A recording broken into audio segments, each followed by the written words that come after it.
Narito ang Balitang Pinoy TV. Magandang araw sa atin lahat mga kababayan. Dito na naman tayo sa another episode ng ating vlogs. Pag-uusapan natin ngayon, ito po, no? Real talk. Ano po problema natin ngayon? Kahit po pinagmamalaki o may inaprobahan na naman yung NEDA o may pangarap tayo na 1 million na pabahay per year. May balak tayo, malalaking proyekto, inaprobahan ng NEDA. Bakit hanggang approve na naman uli? Bumalik na naman tayo kay Pinoy na hanggang approve na lang. Nakita po natin yan na hindi po yan proyekto kung inapprove lang sa papel. Magiging makatotohanan lang po yan na proyekto talaga. Importante po yung pinagkukunan ng pondo. Kaya po si Pangulong Duterte, alam niya yan. Nakaplano po yun. Yung sinasabi niyang friends to all, inopen niya yung Pilipinas. Binuksan niya para maging kaibigan natin, maliban sa Amerika, makipagkaibigan pa tayo, no? Sa mga ibang bansang mayaman na very willing na magpondo ng mga proyekto. Huwag kayo mahilo. Nililinaw naman natin. Unang bahagi po ng sinabi ko, no? Ito po, mga ginawa ni Pangulong Duterte muna tayo. Okay? Sabi ko, may direksyon nung panahon ni Pangulong Duterte. I-review lang natin ng konti para sa mga nalilito. Paano tayo nakatiyak na may direksyon? Kasi alam niya yung ginagawa niya. Sa unang pasok, ito po yun. Magkakaugnay po ito kaya pinagsama-sama ko. Una niyang ginawa, battle for corruption, criminality, and droga. No? Walang bansang umunlad na matindi ang korupsyon. Kaya yan, matindi yung labanan dyan. Sabi nga ni Pangulong Duterte, mahirap yung labanan na to. 6 na taon, hindi niya. Alam niyo kung ano nagawa niya lang sa mga corrupt official nung 6 na taon? Napigilan niya lang. Pero ngayon, yung pagpipigil nila, kasi natakot din eh. Natakot din sa ginagawa ni Pangulong Duterte. Ipapakain sa kanila yung mga kinukurap nila eh. 'Di ba yung diyan sa NAIA? Kaya nawala yung mga scam diyan. Puta, pakain ko yan sa'yo. Ganun magsalita si Pangulong Duterte. Nakakatakot din kung ikaw corrupt official ka. Matatakot ka rin kay Duterte. Okay. Tapos yung kriminalidad, yun na nga, no? Paano ka papasukan ng mga ng mga negosyo kung panay kriminalidad at na may kaugnayan ka ako sa droga. O malinaw na tayo sa una.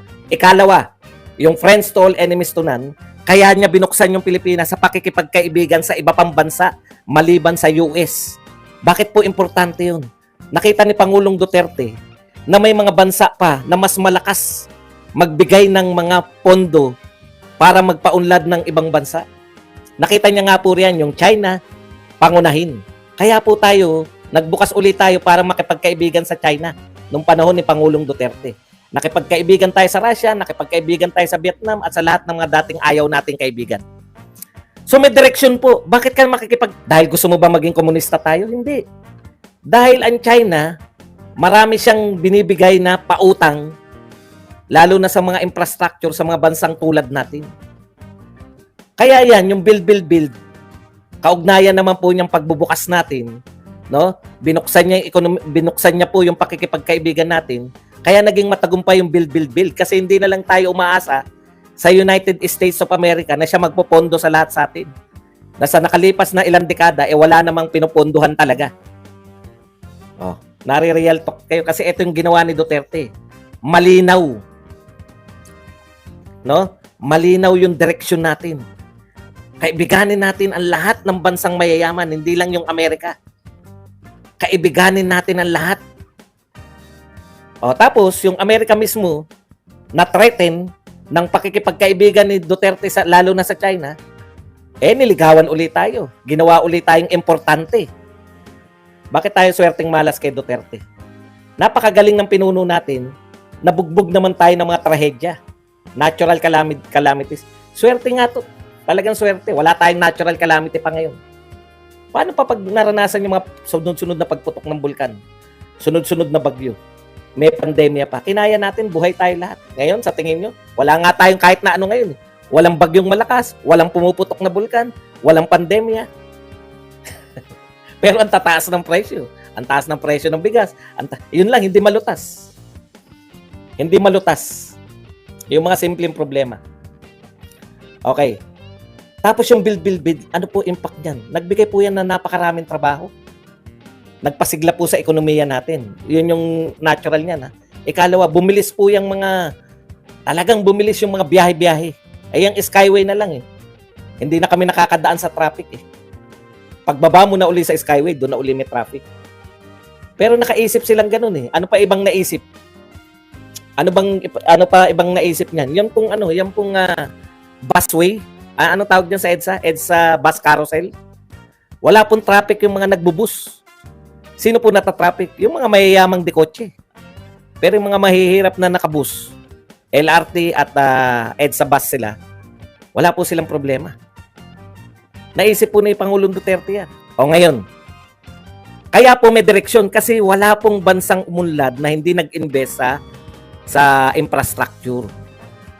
Uunlad ka lang kung may infrastructure ka. Nakita po natin yan, nasimulan. Kaya nga po, sabi ko nga noon, hindi po pwedeng 6 years lang. Dapat continuity. Kaya nga natin binoto si Bongbong Marcos eh. Kasi walang bukang bibigyan kundi itutuloy ko. O pag-upo. Tablado na kagad yung mga kaibigan natin China. No, hindi po ako pro-China eh. Kinukundin ako. Pero bakit mo tatablahin yung China doon sa proyekto na pinondohan niya na? 'Di ba? Hanap kami sa iba mas mura. Sabi ng katwiran katwiran nito ni Bautista. May mas murang mas mahal kayo magpatubo. May mas mura. May mas mura daw na patubo. Sabi ni Bautista. O hanggang ngayon naghahanap pa rin ng murang patubo. Walang mapondohan. Walang pondo mga proyekto. Wala pa pong nasisimulan na proyekto ni BBM na nahanapan nila ng pondo. Busy si Bautista eh. Busy kung paano ipa-privatize yung mga... Ano po ang ginagawa nila ngayon, pati po ng mga vlogger? Sira sa Duterte. Ano may tutulong ng paninira nyo sa Duterte? May traffic? Kasalanan ni Duterte yan. Pinangako ni Duterte na hindi nalulutasin niya. Gusto niyo ba si Duterte ang lumutas? Ano pang ginagawa niyo rin? Sinimulan na ni Pangulong Duterte yung paglutas dyan sa traffic. Kaya nga nag-build eh. Alam niyo, napakasimple lang po. Yung NAIA, may nakita po ako dun eh. Nilagyan nila ng panibagong way na hindi na kaya nagsisiksikan. Simple lang po. Dapat kasi yung MMDA natin. Sino ba MMDA natin? Nga pala. Na hindi natin kilala kung sino yung MMDA chairman eh. Dati po lahat ng MMDA nariyan sa kalsada eh. Tumitingin kung paano lulutasin yung traffic. Sino po ba MMDA ngayon? Di ba lahat ng MMDA sikat yan noon? Sila Ading Fernando, sila sila Tolentino. Sikat na mga MMDA ngayon po. Sino ba yung MMDA? Hindi natin kilala. Hindi natin kilala ngayon. Paano? Hindi natin nakikita. Hindi natin nakikita yung MMDA. Yan yung mga lulutas sa traffic, di ba? Yan, sila yung gumagawa ng paraan.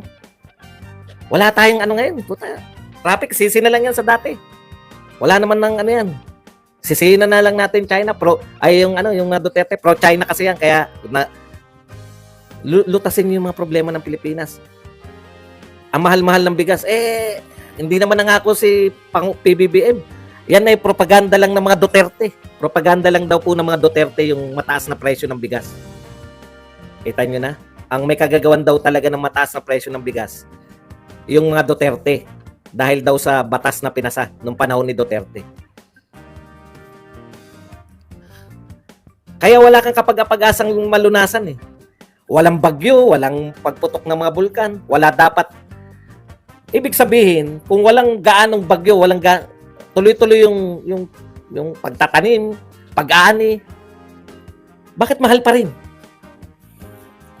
Nag-i-import pa rin naman tayo. Katulad dati. Wala nga kasing direksyon eh. Ngayon naman, tignan nyo. Ano ba yung mga nagsimula pa lang, na ginagawa ni PBBM? Mag-ikot sa ibang bansa. Bakit? Bakit umiikot sa ibang bansa? Para mag-foreign investment. Ano pa? Maharlika Fund. Bakit Maharlika Fund? Para pumasok yung foreign investment. Ano pa? Chacha. Chacha naman ngayon. I-open yung ating ekonomiya. Para saan? Para pumasok yung foreign investment. So lahat tayo ng ginagawa ni PBBM para lang pumasok yung foreign investors. Give up. Give up na natin ang lahat ang kinakailangan niya. Kaya lahat ng ginagawa niya para doon. Paano kung wala pa rin nag-invest despite?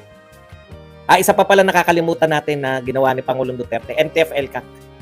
Na-realize na maaga ni Pangulong Duterte, palibasa siya po, may karanasan sila sa Davao City. Before yung mga taga Davao alam po to, kaya bilib na bilib yung mga Duterte sa NTF-L CAC. Karanasan nila to 'di ba? Before, ang Davao City, hindi po yan kasama sa top 10 na pinakamayamang syudad. Nung na-declare sila ng insurgency free na sila, doon po sila napasama sa top 10 na pinakamayaman na lungsod sa buong Pilipinas. Ito na nga mga kabalita. Ano na ang masasabi nyo patungkol sa balitang ito? Please comment down below mga kabalita. Pag-usapan natin yan sa comment section. At kung di ka pa nakasubscribe sa ating channel, baka naman